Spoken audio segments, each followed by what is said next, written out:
All right, welcome to the Sharp Mind Show, episode 99. I'm Nate, your life coach, the Fit Future MD. Be sure to shop at InserCell.com and pick you up a cool, inspirational t shirt today. All right, so the first thing I got to talk about, we got to talk about the Daytona 500. Once again, Daytona 500 won on a last minute push by Reddick, right? Well, the last 2 years have been won by somebody else. He won it back to back, Byram, I think.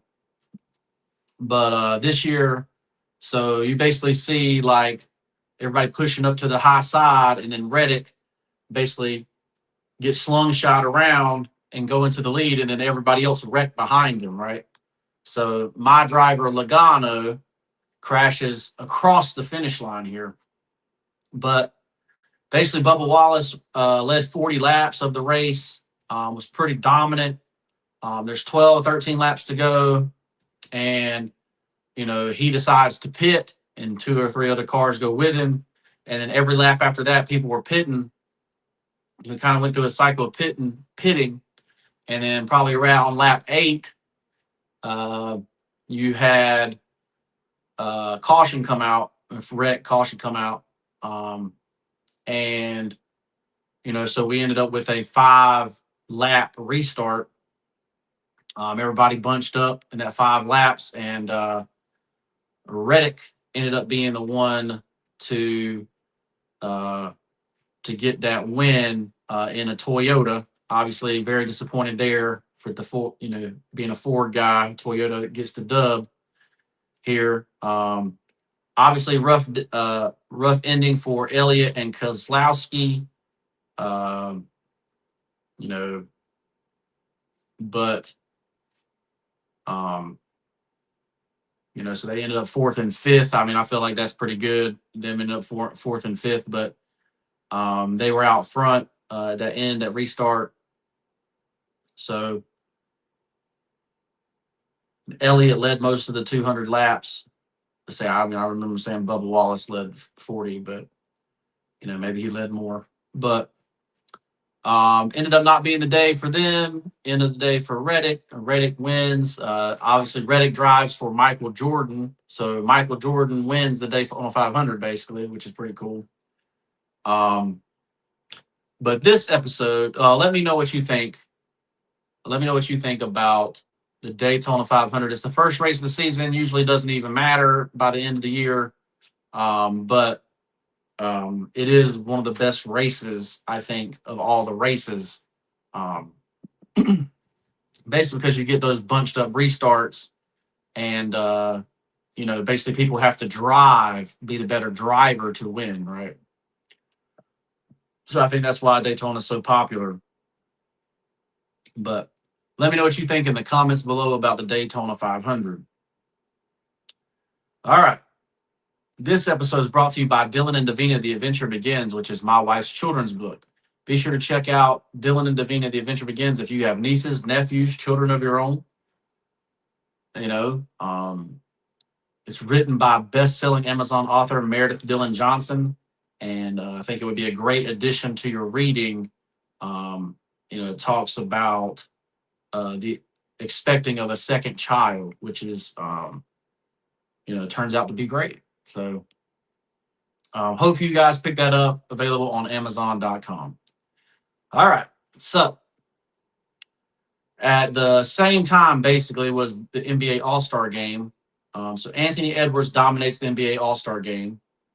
To me, they had like a weird setup going on. Like it's like 4 different games, and then you have a championship. 3 different games, and you have a championship. Um, so that was kind of weird to me. Um, and a lot of the NBA announcers, like when LeBron was on, was talking about LeBron's legacy, and if he won another All-Star game, how that would affect his legacy, and blah blah blah. Well, he didn't win. Anthony Edwards dominated. Basically, so the old heads, I call them the old heads, Kawhi Leonard, Durant, James are all on the same team. But they get to the end, and it's very clear that they're old, like they're tired. and Anthony Edwards is not tired and just dominates them, right? Like it's literally 47-21 in the actual championship game. But so let me know what you think of this weird setup that they had going for the NBA All-Star game this year. Um, Obviously, Anthony Edwards wins the NBA All-Star game MVP. He's only the second Minnesota Timberwolf to do so, which is pretty cool. So he's up there with Garnett. Um, so let me know what you think about the NBA All-Star game and what your thoughts on it are in the comments below. All right, so we're gonna move on to life coaching today, but people won't like this, but motivation is overrated, right? What matters more than motivation is your identity and systems, right? Motivation comes and goes. I'm not always motivated to wake up at 4 a.m. and prepare and make these videos for you guys, but my system keeps me where I can do it indefinitely, right? And so I did it for 67 straight days of getting up and doing one of these videos, right? Getting up at 4 a.m. to do these videos, right? Um, so you don't rise up for motivation. You rise up because of your habits. You rise up because of your system, and you rise up because of a purpose, your identity on the inside, right? So I get up and do these because I want to help people, right? It's not about making money. It's not about, obviously, the more people you help, the more money you're going to make. But it's not about making money for me, right? I've been doing it for a long time and haven't made much money doing it, right? But let's say there's a guy in professional baseball right now that he saw one of my videos while he was here one summer, and he saw one of my videos and he said it motivated him, you know, because he was feeling down at the time because he was a little bit older and thought he had missed his time. But he is now a professional baseball player, right? And there is no amount of money in the world that could replace that feeling that I helped someone like that reach their potential, right? So that's my identity. That's what I do. I help people, right? So um, keep that in mind. If you're interested in life coaching, be sure to hit up me in the DMs. Talk to me about it, right? Like, talk to me about what it entails, what I can actually do for you, or whether I can help you or not, right? Like, some people uh, I can help and some people I can't, and that's okay. But, hit me up in the DMs and find that out, right?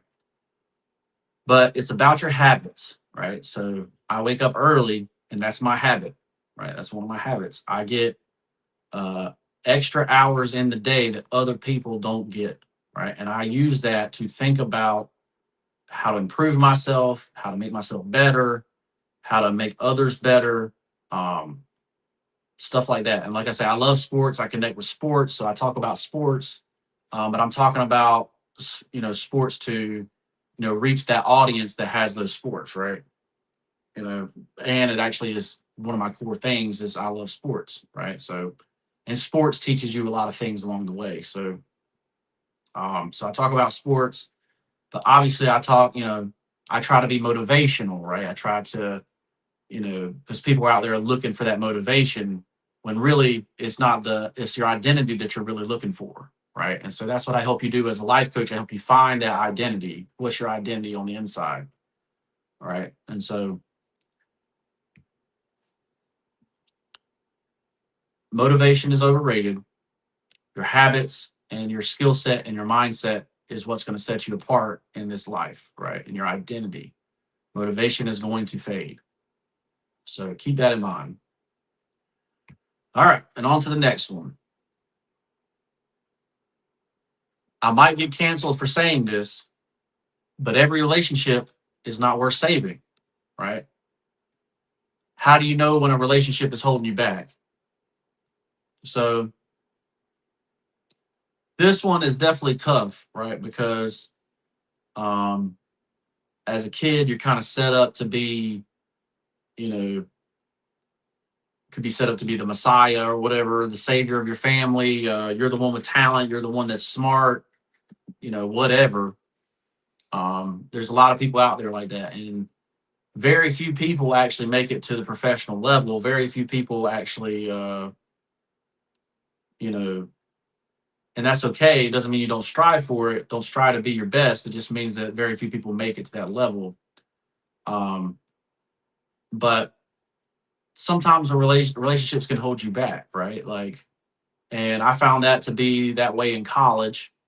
Um, I was living with a group of guys, and they were doing drugs and they were drinking every weekend and they were nasty, and I felt that that wasn't what I needed, right? And so I moved out and I found another roommate, and that roommate was much better. He went to work every day.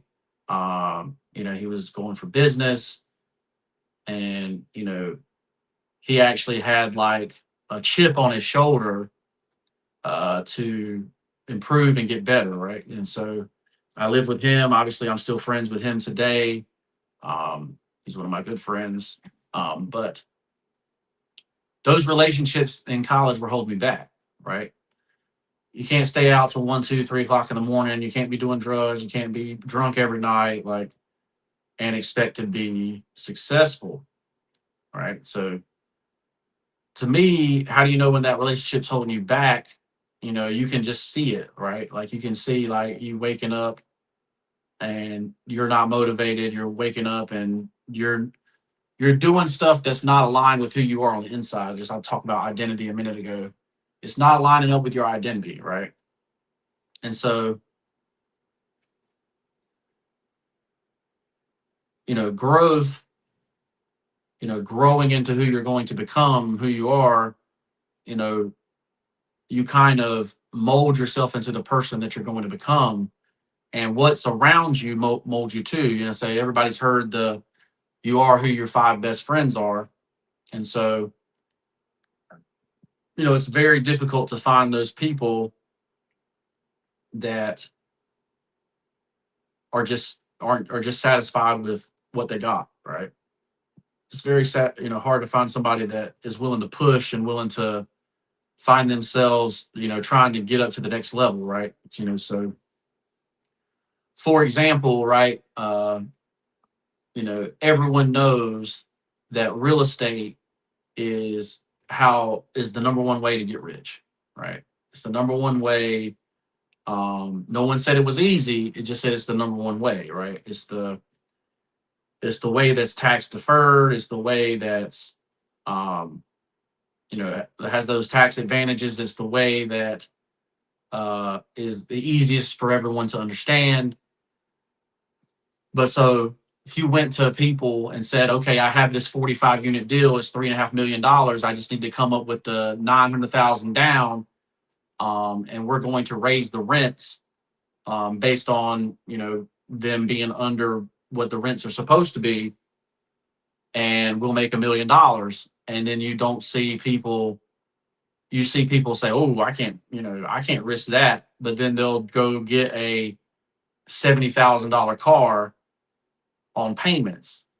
You can risk $70,000 vehicle, but you can't risk your $20,000 or $30,000 on trying to make $1 million, right? So at the end of the day, there's relationships that don't understand this. Like, all you have to do is come together and make partnerships as regular people. If you just come together and make partnerships, and obviously the hard part of that is the relationships, right? It's the relationship that these people aren't going to cheat you, right? And that you can set up and be knowledgeable enough to know what a good contract looks like, so that you're not getting screwed by a contract or what even the contract says, right? So we have a mentor that um, basically the guy was able to, if certain things happened, the guy was able to buy the other person out, buy this mentor out, um, if certain things happened in the business, right? And so that's exactly what happened when that thing happened. The business partner bought the other person out and bought it for pennies on the dollar, and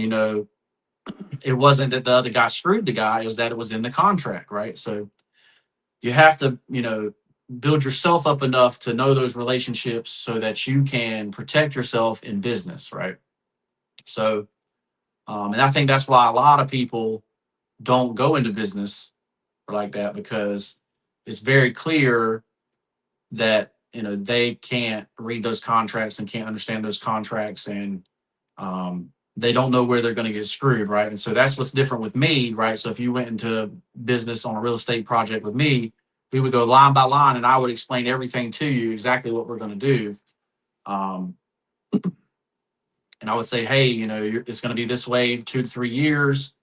And we'll normalize the thing, and we'll make our $1 million, and we'll sell it off to the next guy, right? And then we'll move on. We'll take our $1 million and go do it again, right? So, but this is what growth is, right? This is leaving up these relationships behind that all they want to do is party on the weekend, and all they want to do is go be on a boat and get burnt, and stuff like that. Waste money traveling the world, uh, looking at stuff that other people have built instead of building something of their own self, right? So keep that in mind. Growth might require you to shrink and find that those people that are willing to go in there and be your team, be your, um, be people that are willing to invest with you, right? So that believe in you, and so I might get canceled for that, but not every relationship's worth saving. So if that relationship's hurting you, get rid of it, right? So that's the point. I'm Nate, and I'm your life coach. So if you have any indication that you need help in your life, any discipline anywhere, hit me up in the DM, and I'll see if I can help you, right? Say it's a 1 year deal, right? So I'm going to be with you for a whole year. And if I can't help you within that year, you get your money back, right? So keep that in mind. It's 100% money back guarantee. And yes, there are measurables to say whether you get that 100% money back guarantee. So um, we'll determine what those measurables are together, right? Whatever your goal is. So hit me up in the DM for that. You can go ahead and sign up if you're already convinced. Go ahead and sign up in the link in the description. But be sure to do that. Make sure you shop at InsterSale.com, pick up a cool inspirational t-shirt. That's the whole point of InsterSale, right? InsterSale is to inspire you to do what you were meant to do, right? And so uh, got a cool one out right now. It says earned. Love that one. Hopefully you like it too. Be sure to check out my wife's book, Dylan and Davina, The Adventure Begins. It's a great children's book. Your children will love it. I know my child loves it. And we'll see you guys in the next one. Peace.